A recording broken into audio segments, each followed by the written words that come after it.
ya yaumul ba'ats yaumul hisab yaumul hisab. Jadi dawuh Rasulullah itu jadi nanti ketika orang itu ada di padang mahsyar dalam menunggu fase-fase itu, semua itu akan ditanyai dengan 4 hal itu. Sedoyo, mugi-mugi kalau kajian sedoyo diparingi sakit jawab lancar selamat. Makanya kita itu kalau dulu kan mesti robbana atina fid dunya hasanah wa fil akhirati hasanah wa qina adzabannar, menyangkut semuanya. Kita itu menyuwun selamat dunia akhirat. Mbah buyut kita dulu mengenai hati-hati cek selamat itu ya, harapannya selamat dunia akhirat itu. Terus yang pertama nopo yang ditanyakan perkara umuri. Perkara umuri ditanyakan pertama itu adalah umuri. Kita itu kan oleh Allah diberi masing-masing kita beda, tentu menawi kula umurnya sama menawi baca lebih muda, Budi lebih muda dari saya, memang umurnya tidak sama. Jadi nanti ketika kita kembali kepada Allah, umur itu dipertanyakan, untuk apa saya beri umur? Dimanfaatkan untuk apa? Nah, penjenengan ini bejo, sebagian umurnya ini adalah untuk taklim, untuk taklim kumpul di sini ini adalah satu keberuntungan besar. Satu kebetulan besar benjing kita itu bisa menjawab umur pulau dalam kampal dan RT itu penuh sholat penuh hidayah untuk mengasuh kita Allah itu membawa kita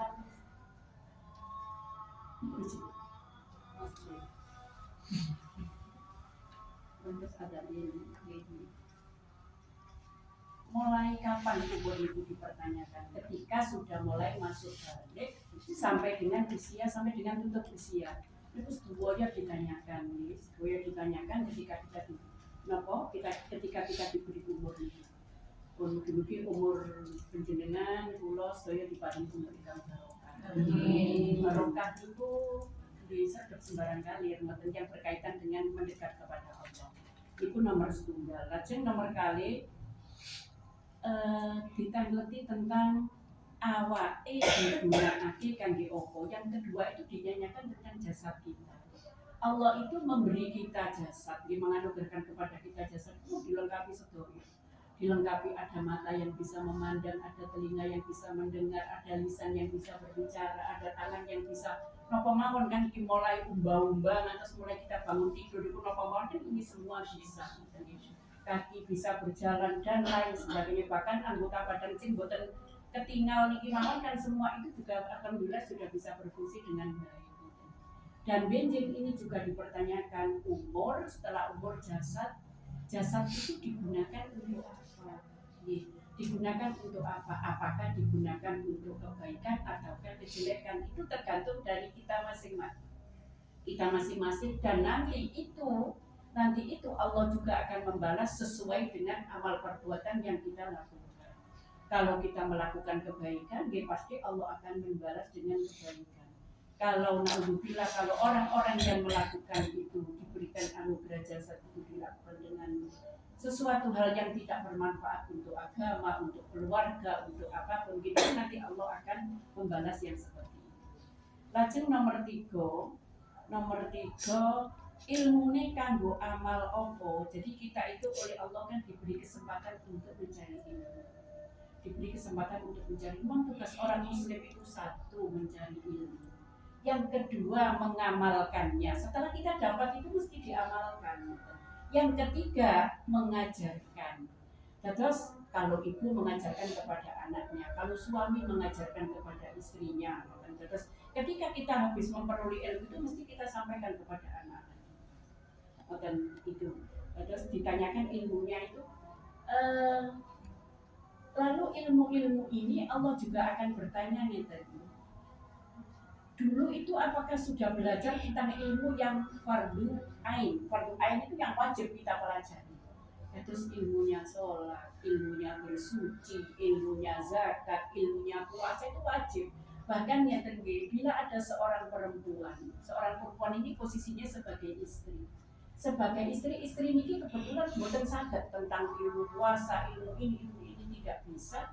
Terus kepingin belajar di luar, suami tidak mengizinkan, parang maksa kepada suami itu saya karena tidak tahu ini dan suami tidak mengajarkan, itu boleh belajar di luar. karena ini memang fardu ain. Fardu ain itu urusannya pribadi-pribadi, beda kali fardu kifayah kan. Fardu itu kan terbagi menjadi dua, ada fardu ain, ada fardu kifayah. Kalau fardu ain itu sifatnya pribadi.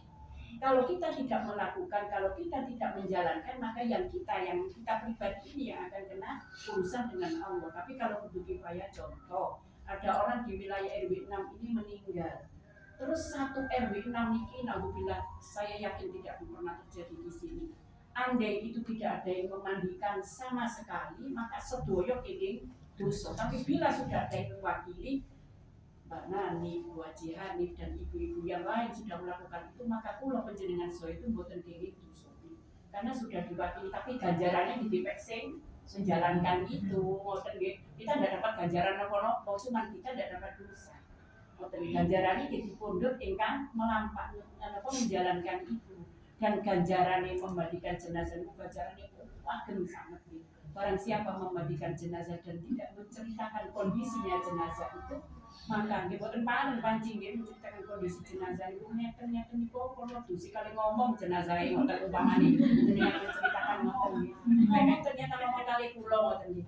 Nah, itu boten pareng. Bila ada seseorang yang merawat jenazah itu terus ada kekurangan di jenazah itu tidak menceritakan apapun, disimpan, maka orang itu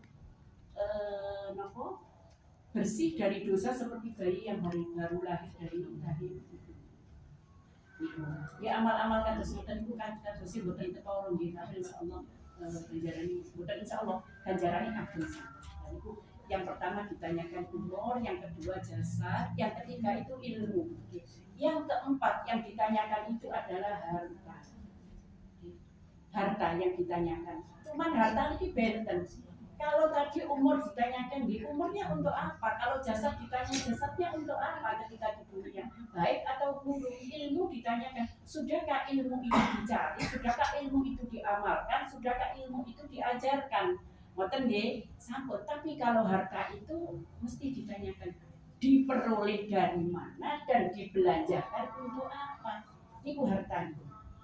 Harta itu mesti ditanya seperti itu, diperoleh dari mana dan dibelanjakan untuk apa. Maksudnya diperoleh dari mana itu bagaimana cara memperolehnya, dengan cara halalkah atau dengan cara yang lain, dengan cara halalkah atau dengan cara yang lain. Makanya ngeten, ini saya sekedar cerita gitu. Suatu saat niku ngeten, saya kula niku nek tumbas napa-napa mboten nate kula tingali wujudnya. Saya tidak menceritakan itu gimana, tapi saya menceritakan sesuatunya ini untuk pelajaran dari kita.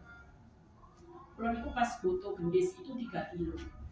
Jangan buatan usaha memaknai gitu ya buka itu. Bukan saking, bukan usaha. Bukan sendiri ya itu bersama kilo. Di saat itu saya butuh gula itu 3 kilo. Saya beli di satu toko hanya ada 2 kilo. Akhirnya kan kurang 1 kilo. Saya beli di tempat lain. Dugi griyo niku anak kula muni ngeten iki gula niki kok ndek nggih. Belajaran kita semua. Gula kok ndek nggih kok ndek yo liyo. Akhirnya ngapunten, saya itu tidak pernah nggih mboten nate tumbas niku terus kula timbang kula mboten nate. Tapi saya saat itu saya itu penasaran. Kok ndek iki nemen yo liyo. Kula timbang gendis 1 kilo saya belinya. Ternyata ditimbang itu kebetulan itu nggak ada timbangan kan. Kalau timbang itu bisa 8 konsum. Nggih mungkin sing nimbang niku lali atau keliru nggih ngoten atau timbangan ini kula error mungkin gitu. Ya, tapi seperti itu nggih, seperti itu. Makanya jadi kok karena katanya sadar kula mboten badhe cerita niku tapi karena urutannya dengan harta tadi. Dan terus ngeten kalau kita itu jual ini saya jual air 1 gelas, kita tidak boleh kalau 1 gelas ini takarannya buatan sami antara gelas satu dengan gelas yang lain. Kita tidak boleh mengatakan ini kalau sate ini sampai liter, sampai mililiter, jadi kita mesti jualnya kalau sate punya itu bisa gelas ini. Kalau kita itu jual gula umpamanya yang sudah dikurangi 2 sendok, 3 sendok dan seterusnya. Jualnya kita kurang boten total gula 1 kilo. Saya jual gula ini 1 plastik, ngoten nggih. 1 plastik kesane boten kados boten niku, ngoten niku. Ini wau nggih jenengan nggih sekali lagi ndak bisa itu video. Arah, aku total gula. Nggih, gitu wae. Kadang-kadang ya mungkin kali ngelamun, kali nopo, kali nopo. Oke, bisa seperti itu. Tapi ini kaitannya dengan yang seperti ini. Kalau tidak ada unsur kesengajaan, boten nopo-nopo, tidak dosa. Keratan ngeten pas nimbang, wonten tamu, pas nimbang wonten telepon, ternyata itu masih 9 on umpamanya. Terus langsung di staples, keratan hukum itu. Tapi kalau memang disengaja tak timbangani sak setengah aku oleh badi setengah on peng, ngoten nggih. Itu kan diniati ya. Tapi bukan diniati, boten nopo-nopo. Pengapunten yang jual murah ada.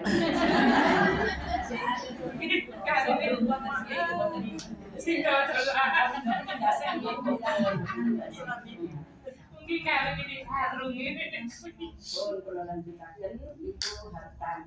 Setelah ditanya tentang umur, ditanya tentang jasad, kondisi badan, terus juga ditanya tentang ilmu. Terus yang ketiga nih ditanya tentang harta. Harta itu terbagi menjadi 3 golongan. Yang pertama itu yang 1 dan 2 itu celaka, dan yang ketiga itu selamat. 1, 2 itu celaka, yang ketiga selamat. Yang celaka bagaimana? Cara mengumpulkannya itu dengan cara yang tidak benar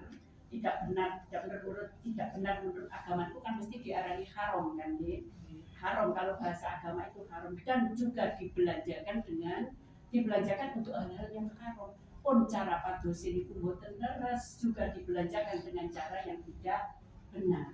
Itu yang celaka, cara padosin boten leres, dibelanjakan tidak benar. Yang kedua, cara madose leres, halal, tapi dibelanjakan dengan tidak benar. Itu juga harta yang celaka. Artinya celaka itu bagaimana? Dia mencelakai pemiliknya besok di akhirat. Terus leres, caranya leres, tapi dibelanjakan untuk yang tidak benar. Khawatir tak traktir, ngoten nggih umpamanya, tapi traktirnya itu dalam tanda kutip, ngoten nggih, yang tidak benar, ngoten. Yang ketiga itu adalah 1, 2 kalau mau celaka, yang ketiga itu yang selamat.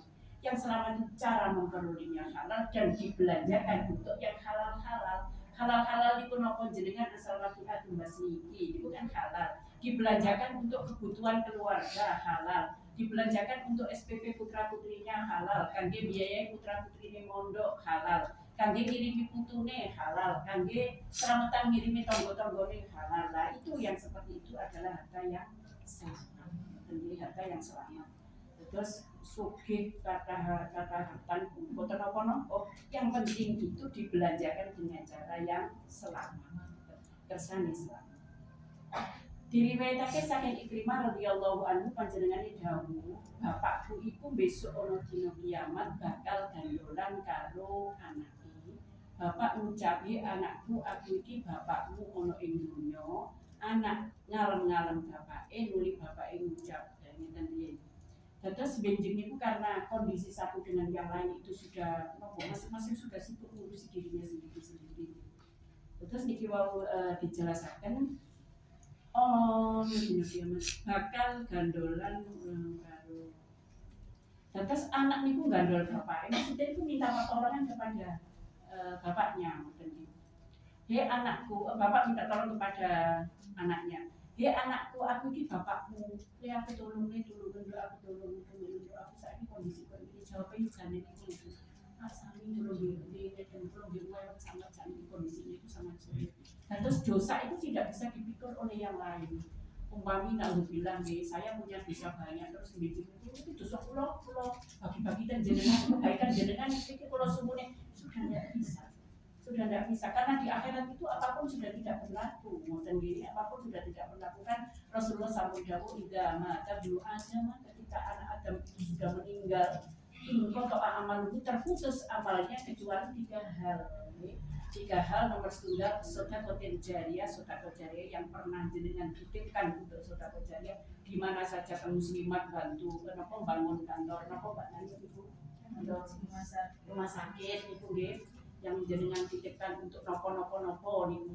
Meskipun tidak banyak yang penting ikhlas nggih. Itu kata ikhlas menjadi budaya ngoten kata ikhlas sae ngoten budaya kan selalu pesannya seperti itu. Nah, itu sedekah jariah. Yang kedua adalah ilmu yuntafa'ubi, ilmu yang bermanfaat sing ditular-tularaken ibu kepada anaknya, bapak kepada anaknya, terus nopo kepada si tenau punya ilmu yang bermanfaat. Yang ketiga waladin sholihin yad'ulah, anak soleh yang mau mendoakan untuk orang tuanya. Terus sedoyo itu sampun terputus buat sakit kaki tenriko badhe sedekah nggih boten apa-apa. Upamane telepon sakit akhirat kan boten saged. Badhe telepon dua aku tolong dua aku sedekah boten saged kan sudah telepon sudah tidak pernah WA nggih boten saged napa-napa sudah tidak bisa sama sekali. Terus semuanya itu sudah terputus. Terus niku wau sang anak sang bapak minta tolong kepada anak-anak jawab nggih boten terus Pak kula nggih ngurusi awak kula piyambak. Nek teng mriki teng donya kan nek saged kan nyuwun tolong. Kondisi bapaknya sakit, anaknya juga sakit, bapaknya boten tego. Mulai aku Pak kalau nyuwun tolong Pak kalau sakit, bapak masih sakit tetap dilindungi dan begitu juga sebaliknya. Dan akhirnya sudah tidak berlaku untuk sedekah dan apapun. Aku butuh sedikit baik saking kebagusan siro pun senajan namun sak timbangane semut budak masuk titi ngoten jadi butuh kebaikan. Maksudnya minta kebaikan dari anaknya atau minta tolong dari anaknya karena dosanya banyak. Mbok menawa aku selamat saking opo kang sira tinggal iki.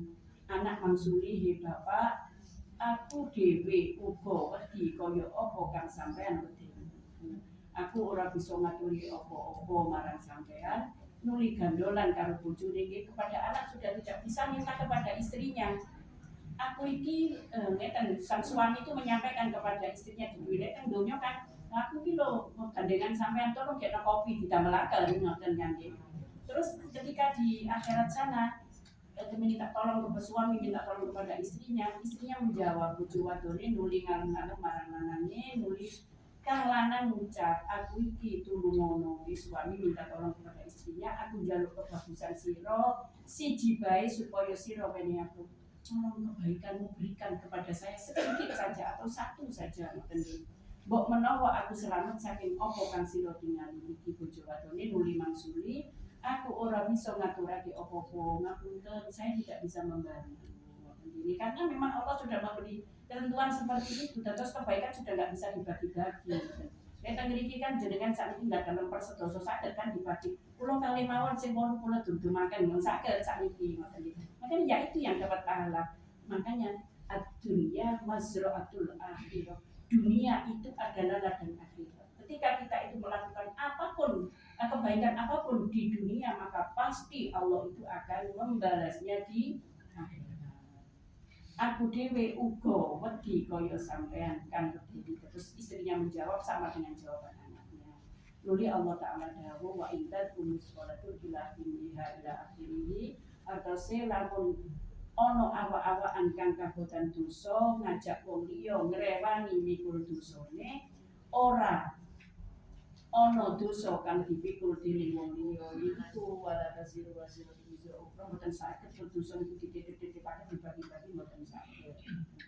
Senajan famili dhewe meskipun anak, istri, saudara sithik-sithik artose wong kang kabutan dosa iku ora ana wong kang sanggup mikul sebagian saking dosane sinten turun dibagi dosa.